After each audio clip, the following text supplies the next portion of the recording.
Vamos para frente. Aí as possibilidades de erro, né, pessoal? Então aí, citando aí, já comentamos alguma coisa, fica mais ou menos pela lógica, né? Então, mau posicionamento do veículo abordado, o condutor para o veículo numa posição que possa gerar um acidente de trânsito, não há possibilidade de uma aproximação correta do policial a esse veículo. Então, esse mau posicionamento é uma possibilidade de erro no momento da abordagem. Por isso que o gesto na abordagem tem que ser claro. O condutor tem que saber, para e coloca o veículo ali, naquele local. Ele tem que, pelo gesto que você vai fazer para ele, isso tem que ficar claro para ele, tá? Desobediência ao sinal de parada obrigatória, né? Então também temos que estar preparados para essa situação, né, pessoal? Tem muito policial que gosta de entrar na frente do carro achando que a farda vai parar o carro, tá? E muitas vezes não para, tá? E muitas vezes não é nem um criminoso perigoso, não é nem um homicida. Às vezes um menor de idade, um adolescente que roubou o carro do pai, tá com medo de ser pego e o policial acaba sendo atropelado, tá? Por uma infração de trânsito, tá? Então, muito cuidado aí com essa situação de desobediência ao sinal de parada. Por isso que é necessário a redução da velocidade para que dê até tempo de nós reagirmos, se for o caso. Então, interferência no fluxo de trânsito com risco de acidentes. Então, a nossa operação ela tem que ser montada ali, pessoal, de forma para que a gente faça as abordagens deste veículo sem aumentar o risco de acidente de trânsito para os demais usuários da via. Se o condutor não interpretar corretamente o sinal de parada, adotar medidas para acompanhamento e cerco. O que quer dizer isso, pessoal? Não existe mais, tá, aquele tiro de parada, tá? Não existe mais, não há em jurisprudência, não há mais nada que justifique que durante uma abordagem de trânsito o veículo não parou e o policial puxou uma arma e deu um tiro. Tá? Não há jurisprudência que justifique essa atitude. Tá? Nós temos que nos colocar no local seguro, abordar o veículo com gestos e sinais padrão, determinar a parada do veículo. Se o condutor efetuar uma manobra e se evadir em alta velocidade, pessoal, a gente vai pegar os meios de comunicação disponíveis e repassar ao Copom as informações necessárias para que esse veículo seja acompanhado por outras viaturas ou que seja feito um cerco para abordagem desse veículo, tá? Esse tiro de parada, que eu já antigamente tinha até um conceito, né? A gente dava um tiro de parada, isso não existe mais. Isso era no tempo do EPA, né, do xerife do cavalo Ruticlute lá. Isso aí não existe mais, tá, pessoal? Pelo amor de Deus. Tá? A possibilidade de tu pegar um cidadão que simplesmente está se evadindo por uma infração de trânsito, tá? E tu acabar dando um disparo, efetuando um disparo de arma de fogo contra um cidadão que simplesmente não pagou um licenciamento, que simplesmente está sem CNH, tá? É muito grande, tá? Então não há esse tiro de parada, tá? Como havia essa praxe, né? A gente fica lá tu bota o segurança lá com aquela arma na mão, ele acha assim, ó, se o cara não parar eu dou um tiro, tá? Não existe mais isso, tá? Não existe mais essa ação policial, esse tiro de parada, tá, pessoal? Nós vamos abordar, nós vamos cercar, nós vamos usar todos os meios necessários para abordar aquele veículo, tá? Nós só vamos repelir uma ação injusta contra nós. Agora, nós não podemos, tá, efetuar mais esses tiros de parada, tá? E quanto mais potente a arma que nós estamos na mão, pior fica essa situação, né? Até porque muitas vezes, dependendo da arma, se for um fuzil, né, um disparo de fuzil, o pessoal percorre uma distância aí superior a 2 quilômetros, tá? Com carga útil ainda aí para matar uma pessoa, tá? Muitas vezes a gente quer dar um tiro de parada com um fuzil e essa munição vai parar dentro de uma residência, né, com um tiro perdido aí, muitas vezes causando a morte aí de um inocente, até de crianças, né? Como a gente escuta muito aí em jornais, né? Felizmente Santa Catarina não é um estado que aconteça muito esse tipo de ocorrência, tá? Mas é necessário nas instruções a gente repassar isso, até para que continue não acontecendo. Então, ações corretivas a serem adotadas por parte do PM, pessoal. Então, fez a abordagem, deu alguma coisa errada na abordagem, então o que a gente pode corrigir, né? Então, se o condutor parar em local de risco, a gente determina que ele avance, que ele retorne, que ele faça a manobra direita, esquerda, para que ele pare no local correto. Se o condutor não interpretar corretamente o sinal de parada, tomar medidas para acompanhamento e cerco. Acabamos de conversar sobre isso. Estar atento aos ocupantes do veículo a ser abordado, bem como os demais veículos. Né? Desnecessário comentar de novo. Solicitar aos passageiros que permaneçam no veículo. Tá? Então isso, pessoal, essa permanência no veículo, tá? É numa situação de suspeição baixa, tá? Para que a gente não coloque mais pessoas no risco de um atropelamento, tá? Durante uma operação de trânsito. Então, a gente pede para que as pessoas permaneçam dentro do veículo num grau de suspeição baixo para que elas fiquem abrigadas, protegidas pelo veículo. Tá? Mas, num grau de suspeição alto, como eu falei para vocês ali, 4 masculinos de madrugada, num local ermo, a gente vai mandar todo mundo descer do veículo, vai efetuar uma busca pessoal em todos aqueles masculinos, tá? Verificou, não tem problema nenhum, tá todo mundo certo, pode até retornar dentro do veículo ou se colocar no local seguro, manda eles ficar na calçada aguardando enquanto tu permanece com a abordagem junto com o condutor, tá? Então são procedimentos de segurança que a gente tem que fazer durante a abordagem. Erros a serem evitados pelos policiais responsáveis pela fiscalização, pessoal. Então, posicionar-se em local ou de forma insegura, sinal impreciso provocando o condutor uma interpretação errada do que tu está mandando ele fazer, não dispensar o tratamento educado e cortês. Tá, pessoal? Então, em qualquer situação, a gente vai dispensar ao condutor um tratamento educado e cortês. Obviamente que a nossa resposta vai ser um espelho da atitude que o condutor vai nos demonstrar, né?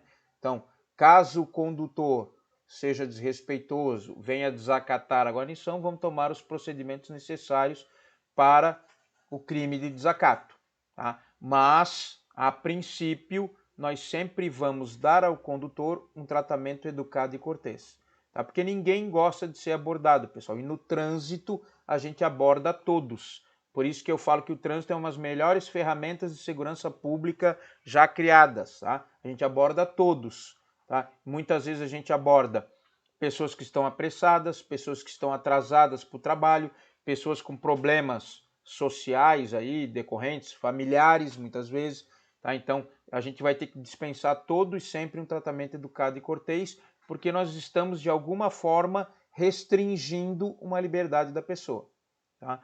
Ela está atrasada para chegar no trabalho, está chegada para atrasar no compromisso, nós restringimos essa liberdade de locomoção dela para efetuarmos uma abordagem de trânsito. Então, nosso tratamento vai ser sempre educado e cortês. Dentro de limites, óbvio, né? Então, fala, pessoal, não informar de forma correta as irregularidades constatadas e as providências que vão ser adotadas, tá? Então, o condutor tem o direito de saber quando ele é autuado, de por que ele está sendo autuado, por que o veículo está sendo removido, por que o veículo está sendo retido. Então nós temos que transmitir essa informação de forma clara ao condutor e com o conhecimento necessário, obviamente, e todos vocês tiveram aí nas aulas de LET. Não detectar todas as irregularidades quanto à documentação em veículo, então muitas vezes a gente aborda o veículo, libera o veículo e o veículo tem irregularidades.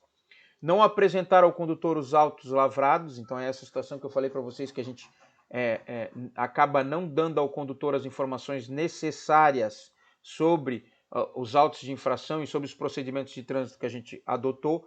Não sinalizar o retorno do veículo à corrente de tráfego, tá? Então qual que é o problema disso, pessoal? A nossa responsabilidade começa quando a gente decide abordar o veículo e ela só termina, a nossa responsabilidade só termina quando este veículo, após liberado e ser liberado, retorna à corrente de fluxo da qual a gente tirou ele.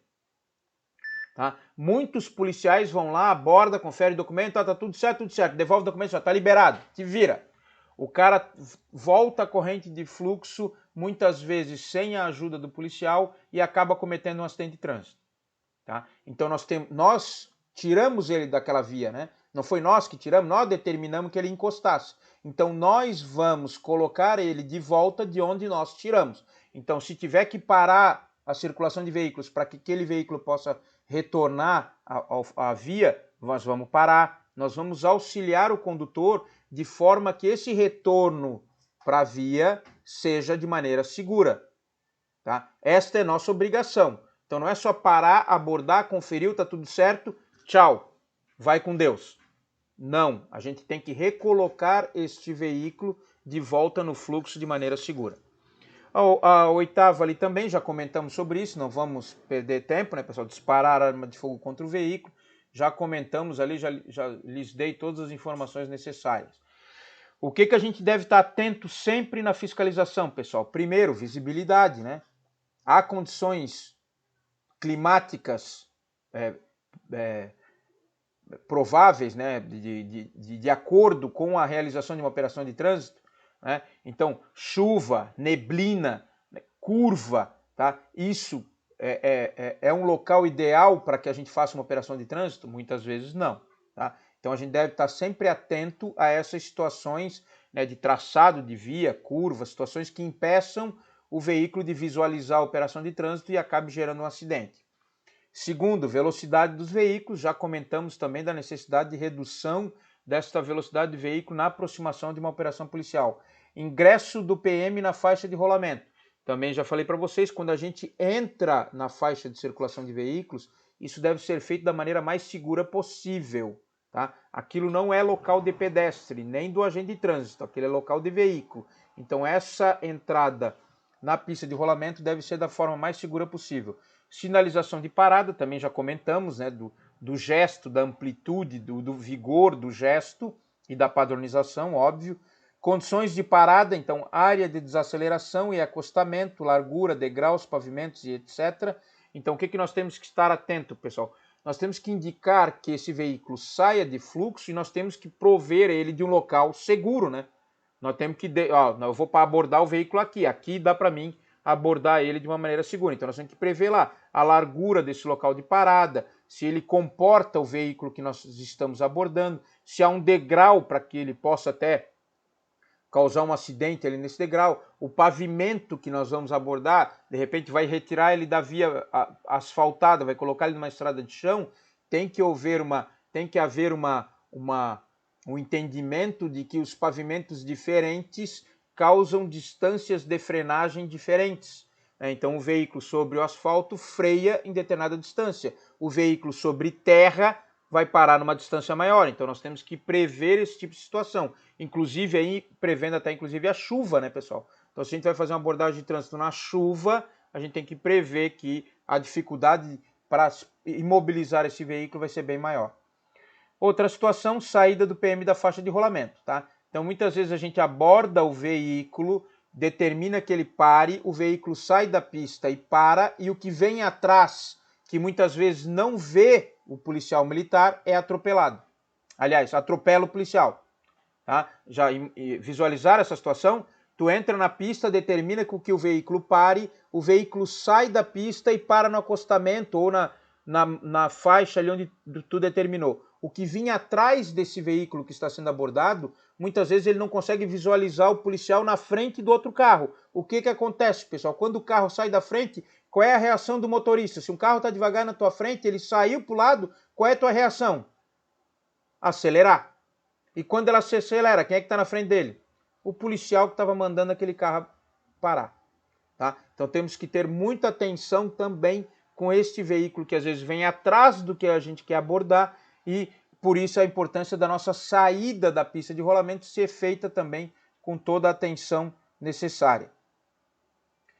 Vamos para frente, vamos ver o que mais que a gente tem aqui, que é o posicionamento da viatura com relação a operações de trânsito, pessoal. Então, sempre que possível, tá? A gente vai parar a viatura no local mais visível possível, tá? De preferência 45 graus no sentido do fluxo da via, tá? Por quê? Porque se há necessidade de um deslocamento rápido, de uma saída rápida para um acompanhamento ou para qualquer outra situação, a viatura já está numa posição que facilita esse deslocamento, e mesmo assim, a 45 graus, além da gente facilitar essa saída para deslocamento, a gente ainda continua proporcionando uma visibilidade ampla da viatura. Correto? A viatura é muito maior no comprimento do que na largura. Então a gente vê mais a largura da viatura, o comprimento da viatura do que a largura. Então quanto mais lateralizada tiver a viatura, mais ela é visível, tá?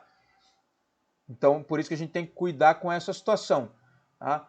Isso também, pessoal, durante o dia e em vias iluminadas, tá? Se for à noite, o mais interessante é parar a viatura na longitudinal.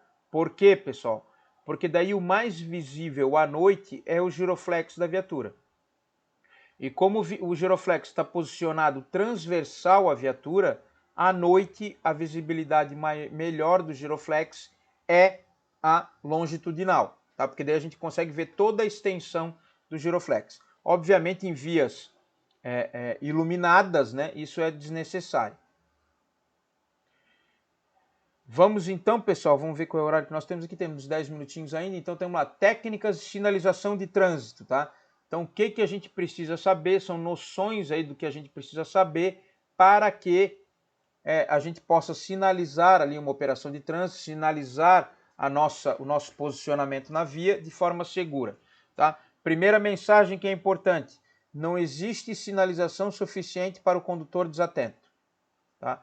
Então a gente tem que imaginar, pessoal, se colocar na situação de que o condutor vai estar completamente desatento na condução do veículo. É isso que tem que ser imaginado pela gente quando a gente for sinalizar um local de operação ou um local de ocorrência, tá? A gente tem que imaginar ali que o cara está falando blá blá blá no telefone, que o cara vai pegar um objeto dentro do veículo, tá? E muitas vezes vai permanecer alguns segundos sem visualizar a frente do veículo, tá? Vocês têm noção de um veículo a 100 km por hora, em 1 segundo, quantos metros ele percorre? Quem é que chuta aí? Quem é que pode me dizer para mim? Um chute aí. Em 1 segundo, em média, né? Quantos metros um veículo percorre? 1 segundo. 27 metros, senhor? Aproximadamente 30 metros, tá? Mais ou menos isso, tá? Então, quer dizer, pessoal, é 30 metros, tá? Então, quer dizer, 1 segundo. O que é 1 segundo, pessoal? Baixou o olho para olhar o velocímetro e olhar de novo para frente. O carro percorreu 30 metros, tá? Então, por isso que a nossa sinalização tem que partir dessa premissa. Se o cara piscou por 1 segundo, se o cara olhou para o lado, quando ele olhou para frente, 30 metros para frente. Então a nossa sinalização tem que estar atenta a todas essas situações do motorista. E a gente tem que considerar e tem que sinalizar a via para esse cara desatento, tá? Vamos para frente. Aí o nosso amigo Cone, né? Então, um dispositivo portátil de canalização bloqueio de trânsito, né? Utilizado em situações temporárias, né, para efeitos aí de obras, serviços, operações de trânsito, emergência ou indicar situações de perigo, tá? Então esse é o conceito aí do nosso amigo Cone aí, tá? Outras situações, pessoal. Então, a sinalização, quais são os objetivos da sinalização de trânsito? Primeiro, né, cumprir uma necessidade. Então ela está ali para alguma coisa, ela não está ali para nada. Então ela tem que ter um objetivo e esse objetivo tem que ser alcançado, senão não precisa. Tá? Não adianta colocar cone no meio da via que não serve para nada. Tá? Então, e até torna essa presença do cone uma coisa de absorção do condutor e daqui a pouco ele vai olhar um cone e vai achar que é nada. Tá? Então, se vai colocar cone na via é para alguma situação. Se não precisa, tira o cone. Tá? Que a pessoa tem que saber que se tiver um cone na via, há algum problema. Tá? Segundo, chamar a atenção, óbvio, né? Por isso que é sinalização. Ter um significado, então a pessoa tem que olhar para aquele objeto e entender alguma situação, ter alguma resposta intuitiva, transmitir respeito ao usuário, por isso que eu falei que a gente não pode sair botando cone em tudo que é lado, porque daqui a pouco ele vai olhar um cone e vai dizer, aí, não é nada, é nada. Aqui eles colocam o cone direto na via, pode acelerar aí que não tem problema. Tá? E conceder tempo suficiente para uma resposta apropriada do condutor. Então esses são alguns requisitos, alguns objetivos da sinalização, como Por isso que eu gosto de lembrar lá. Pensem, em 1 segundo um veículo a 100 km por hora percorre aproximadamente 30 metros, tá? Então nós temos que visualiza isso e tu se pergunta se o condutor vai ter tempo apropriado para reagir àquela sinalização que tu está colocando na via. A conificação é uma das técnicas mais importantes para preservar a segurança pessoal do PM e também da equipe. Tá? Antes de começar qualquer atividade de fiscalização, deve certificar de que o local esteja bem sinalizado, ou seja, que o usuário esteja entendendo a sinalização e mesmo assim, mesmo com cone, jamais dar as costas para o fluxo de veículo. Tá, pessoal? Então a gente tem que estar sempre mantendo atenção no fluxo de veículos e dentro das possibilidades sinalizem com cone, tá, pessoal? Eu sempre falo, cone é um material descartável. O cone está ali para ser quebrado. Por quê? Antes o cone do que as pernas do polícia. Tá? O cone serve para isso, pessoal. Para o cara dar no cone e frear. Puta, bota o cone, freia. Se não tiver cone, onde é que ele vai bater, pessoal? Ou no polícia ou na viatura. Né? Então quebra 1000 cone, mas não quebra a perna de um polícia, não bate numa viatura. Tá? Então esse tem que ser o conceito que a gente tem que levar, né? Tem batalhão aí que dá mais valor pro cone, o polícia é capaz de se jogar na frente do carro, mas não perde o cone porque senão o tenente do P4 vai me dar uma cadeia, né? Dane-se o cone, pessoal, o cone tá ali para isso mesmo, tá? Para evitar que o condutor atinja, ou que o condutor desatento atinja um policial. Se ele atingir o cone, mesmo desatento, se ele atinge o cone, ele, vai, freia. Né? Se não tiver cone, sabe-se lá Deus o que ele vai acertar, né? Então, pessoal, objetivos da sinalização, ó, uma conificação, indicando que está havendo uma operação policial, que deve haver uma redução de velocidade. Então, assim, são os requisitos da sinalização. Clara, indicando uma necessidade com um objetivo, tá? Então, são os requisitos aí para que haja sinalização. Antes de iniciar a conificação, pessoal, então quando a gente vai iniciar aquela conificação, vai iniciar essa sinalização, o que a gente tem que observar? O tamanho da agulha.